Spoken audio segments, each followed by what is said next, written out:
Hi everyone, I'm Jordan, welcome back to another video. So today we're going to do basically a ranking or a tier list of all the live action Spider-Man suits from Tobey Maguire era to the Tom Holland era. These nuts. Got him! Got him!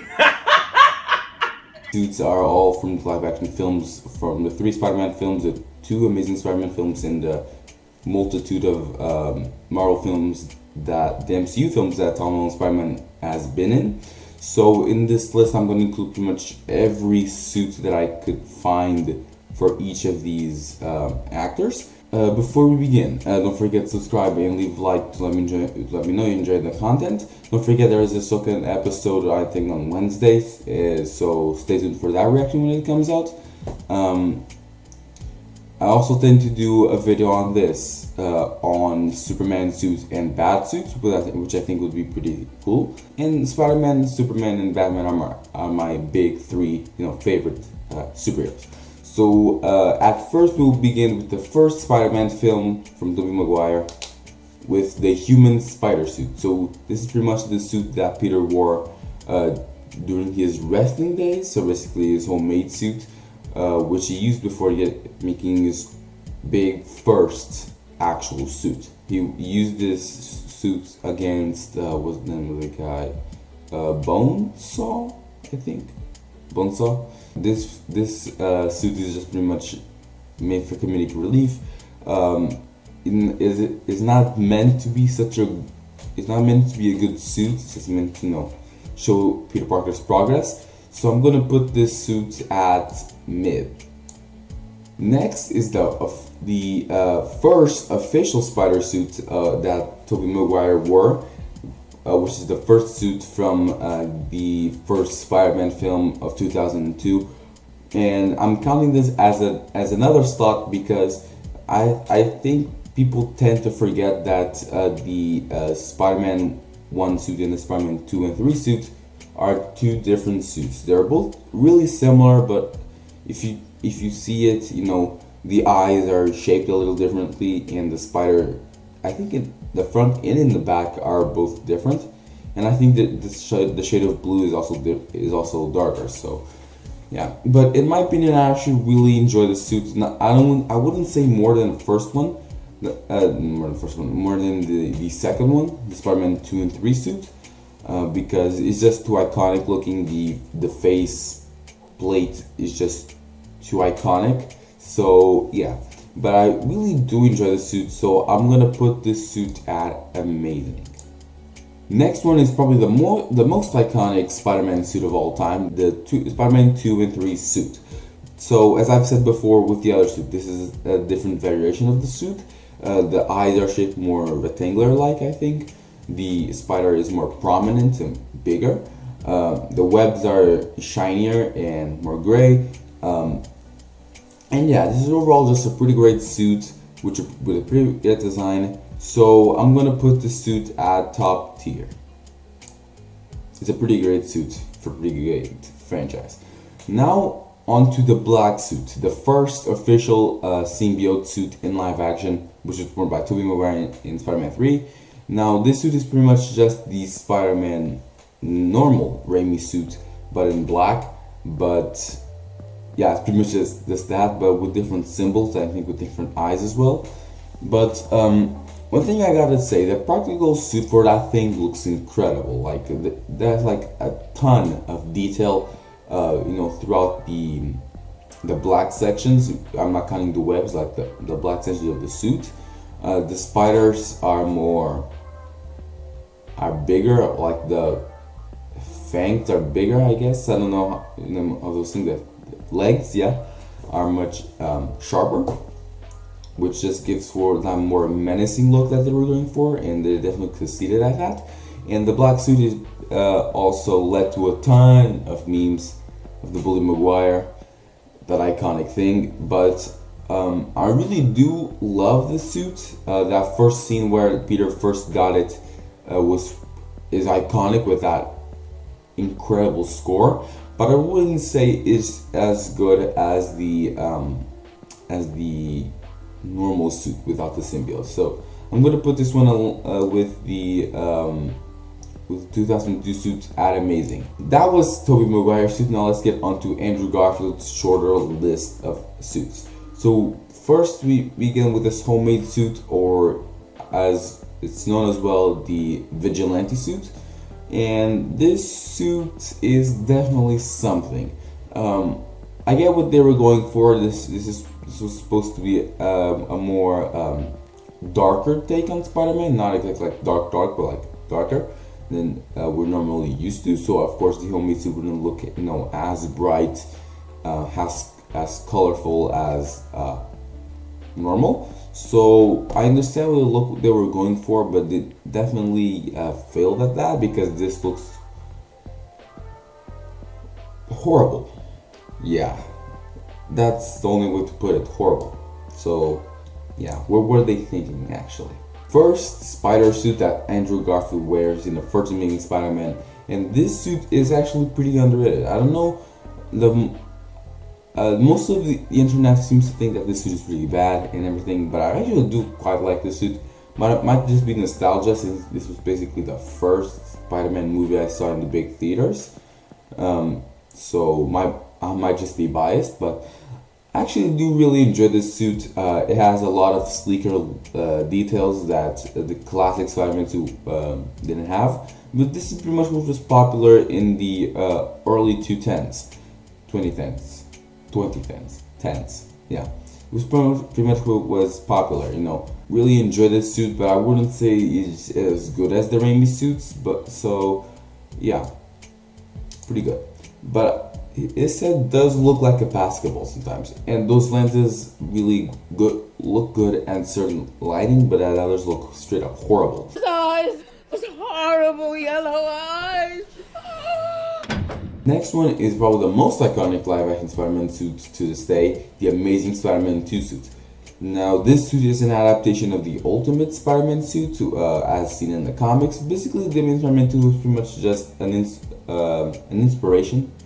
I'm saying like an adaptation of the Ultimate comics, with this look for Spider-Man with the bigger eyes and the more traditional costume design, along with Electro, which had the Ultimate design, like 1-to-1, like equal.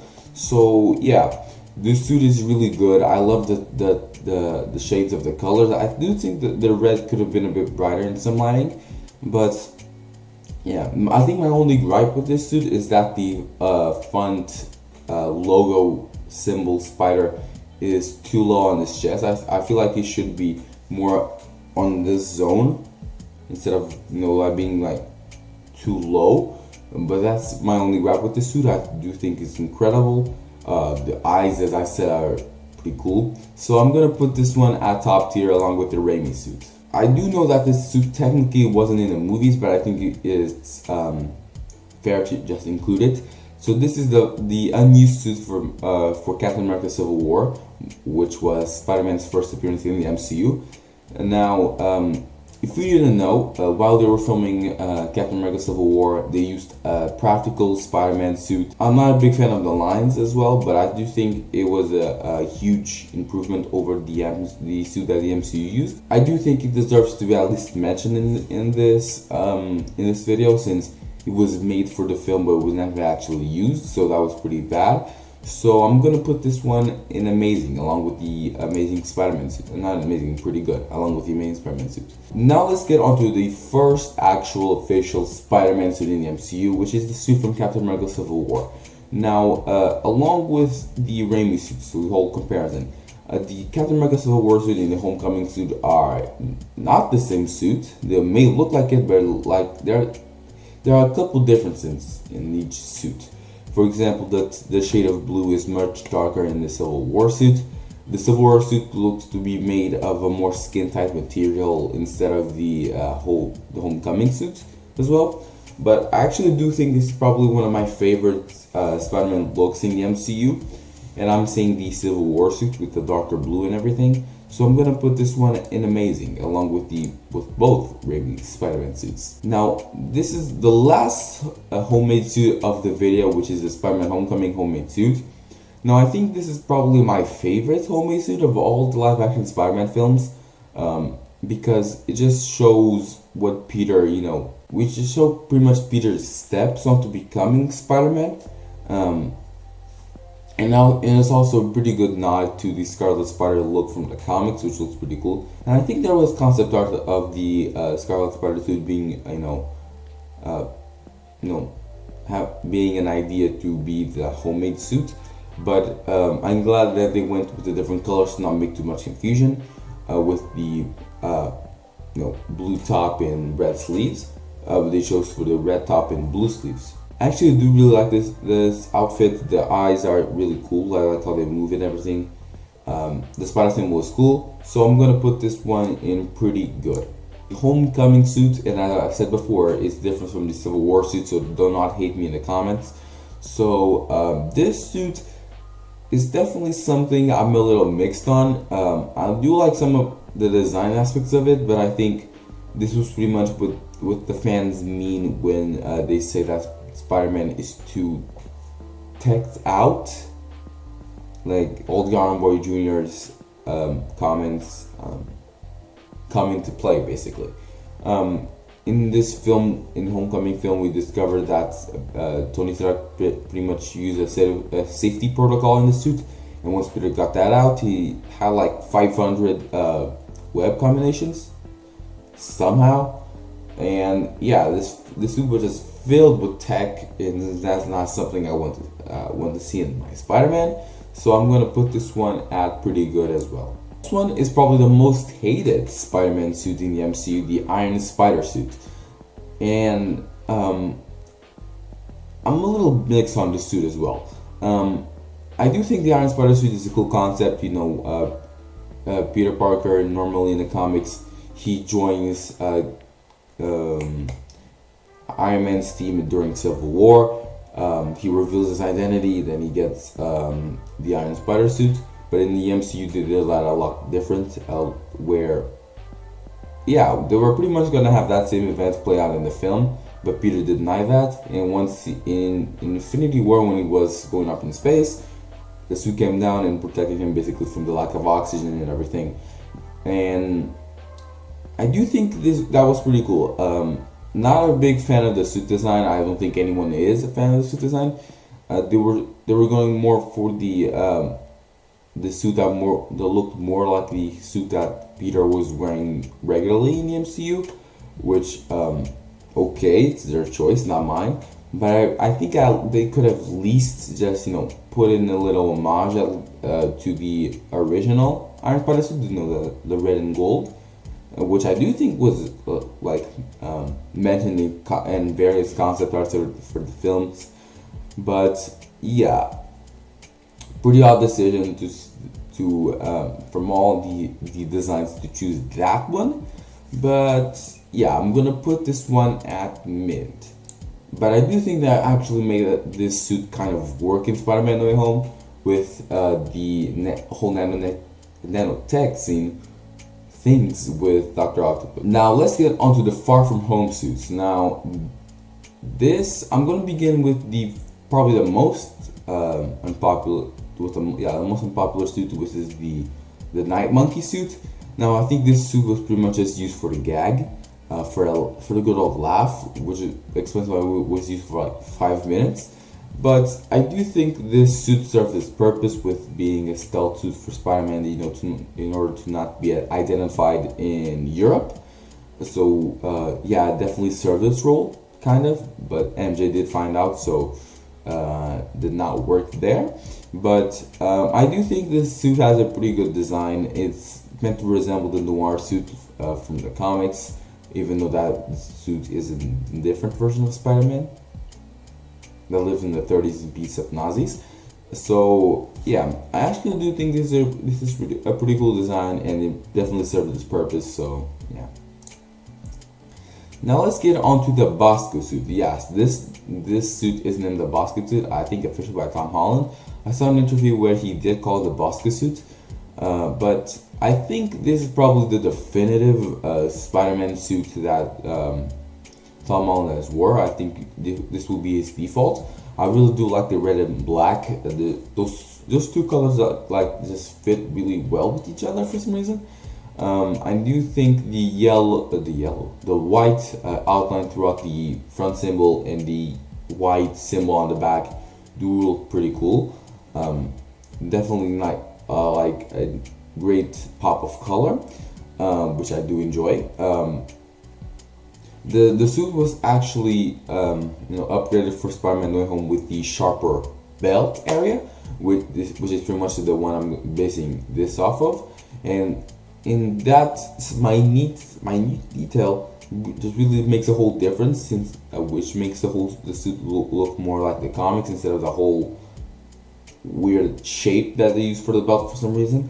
But I actually do enjoy the suit quite a bit. I like the red sections on the arms and everything, so I'm going to put this one at top tier. Yes, I'm using Hot Toys images for these two No Way Home suits, because it's freaking hard to find images of these two suits just straight up on Google.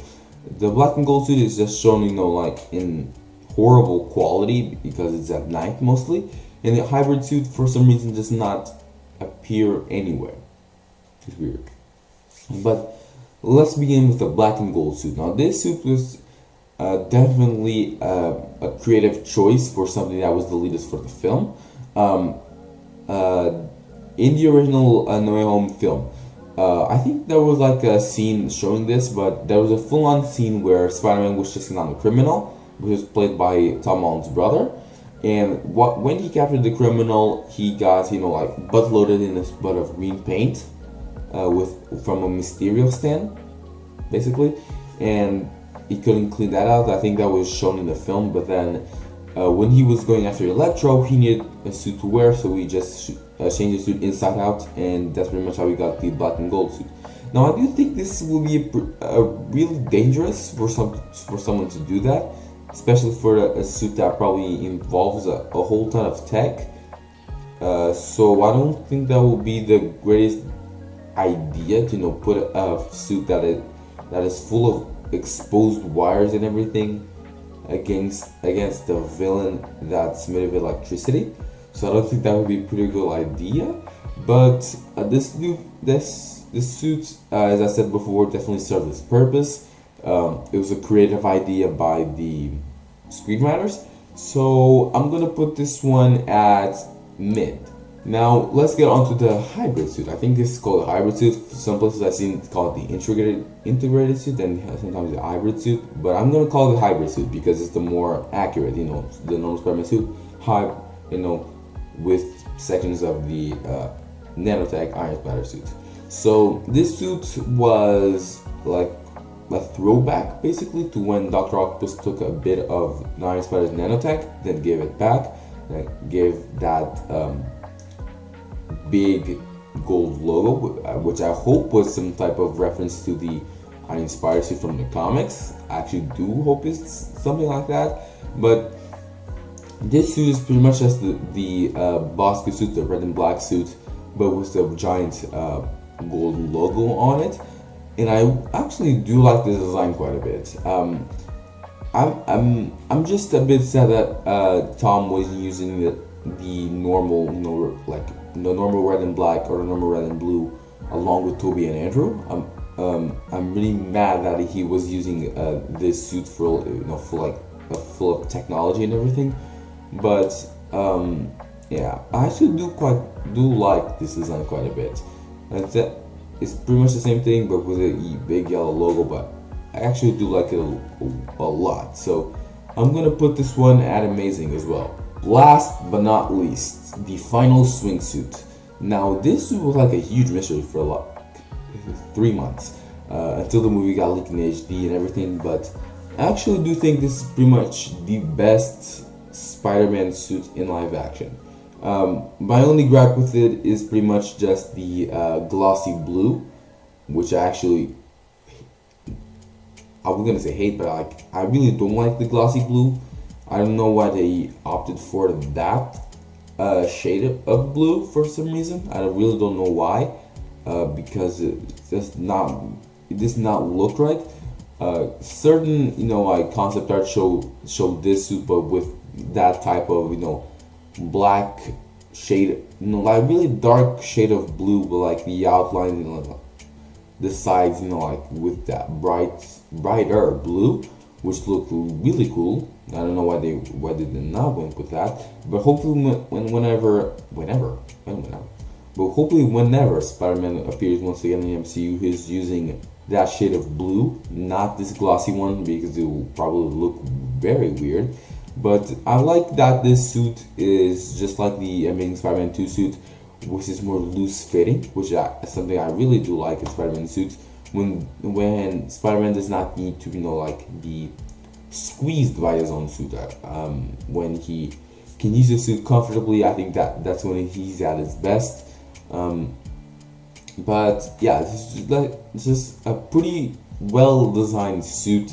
I love the new symbol that he now uses on the front and the back. Looks pretty cool. And this suit has like small inspirations from both Tobey and Andrew's suits, so that's pretty cool. So I'm gonna put this one at top tier. So this is it. This is perfect. This is just what you want, isn't it? This is my